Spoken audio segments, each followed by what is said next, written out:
Welcome to today's reminder. I am Elevate, and I am your favorite reminder of who you truly are. Not because I know something you do not, but because I am here to remind you of what you already know.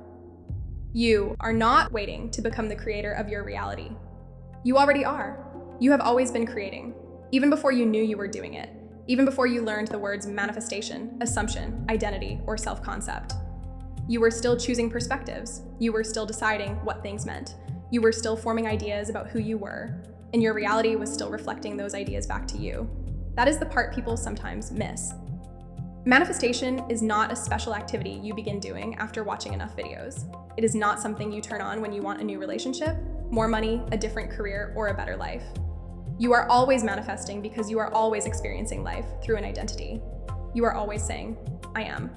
Sometimes you say it out loud. Sometimes you do not. Sometimes it sounds like, I am always forgotten. I am the one who has to work harder. I am not naturally lucky. I am difficult to understand. I am never the first choice. I am not the kind of person things happen easily for. And sometimes it does not even sound like a sentence. Sometimes it is simply a familiar feeling, a familiar expectation, a familiar way of interpreting what happens. Imagine you send someone a message and they do not respond right away. One person sees the silence and thinks, they are probably busy.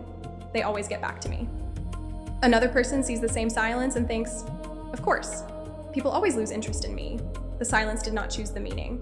The person did, and whichever meaning feels true will begin shaping the experience that follows.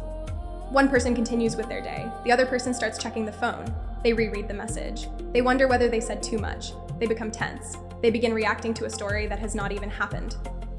And then, every little thing seems to confirm it. This is how identity creates experience.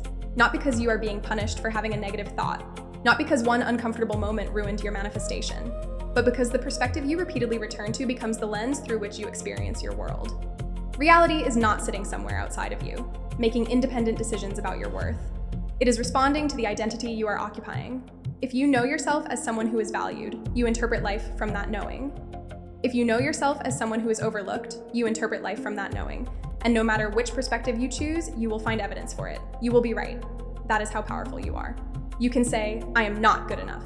And life will show you every unopened door, every awkward moment, every person who failed to recognize you. Or you can say, I am deeply valuable. And life will begin showing you the ways you are appreciated, the ways people make room for you, the ways opportunities meet you differently. The world is not suddenly becoming a completely different world. You are becoming available to a different experience of it. Here is another example. Imagine two people enter the same room. Neither one knows anyone there. The first person carries the identity. I am awkward. I never know what to say. The second person carries the identity. People naturally feel comfortable around me. The first person notices every pause, every glance away, every conversation they were not included in. The second person notices smiles, open seats, people turning toward them, small invitations to speak. They are standing in the same room, but they are not experiencing the same reality. One is looking through the perspective of exclusion. The other is looking through the perspective of belonging. And each one leaves the room with proof that they were right. This is why circumstances are not the place to begin. The circumstance is already the reflection. Arguing with it is like arguing with a mirror. Imagine standing in front of a mirror with a serious expression and saying, why do you keep looking so serious? Smile first. Change first. Make me feel better first. The mirror cannot lead, it responds. Your circumstances work the same way. You do not wait for people to treat you as valuable before deciding you are valuable. You do not wait for money to appear before deciding you are supported. You do not wait for the opportunity before deciding you are chosen. You change the identity first, not someday.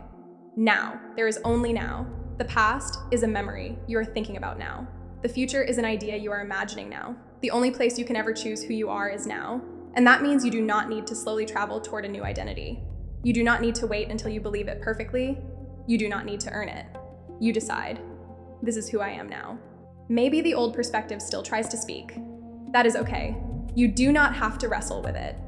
You do not have to hold a dramatic ceremony every time an old thought appears. You simply recognize, that is the old identity. That is not the perspective I choose now, and you return. That return is the practice. Not forcing, not pretending, not policing every thought. Returning. This is also where techniques come in. Affirmations can help. Visualization can help. Scripting can help. Subliminals can help. But none of them are the source of your power. A technique is simply something that may help your mind become familiar with a new identity. That is all. The affirmation does not create because you repeated it 100 times.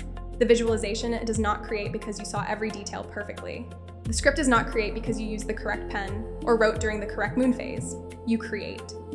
The technique is only there to help you remember what you have chosen. You can visualize for 20 minutes and then spend the rest of the day identifying as unwanted. Or you can quietly decide, I am wanted, and continue returning to that identity whenever the old story appears. The decision is the power. The technique is optional. You are not performing for reality. You are not trying to impress the universe with how disciplined you are. You are not collecting points for every affirmation. You are changing your own mind about who you are. That is manifestation. Simple does not mean weak. Simple means direct. You choose the identity. You stop asking the reflection for permission. You stop treating circumstances as the authority. And you begin seeing them for what they are. Old information, a reflection of a perspective you no longer need to occupy. So today, instead of asking, what technique should I do? Ask, who am I being right now? What am I assuming about myself right now? What perspective am I choosing right now? And most importantly, is this the identity I want reality to reflect? Because you do not need to change the whole world today. You only need to change the place from which you are looking. You do not need to chase the new reality. You meet it as the version of you who already belongs there. And I am here to remind you, reality responds to identity. You choose who you are, and then the world reflects your choice. If this reminded you of who you really are, like this video and subscribe for more reminders. And comment, I remember who I am. Not to convince reality, not to force anything, but to mark the moment you chose to remember. I'll see you in the next reminder.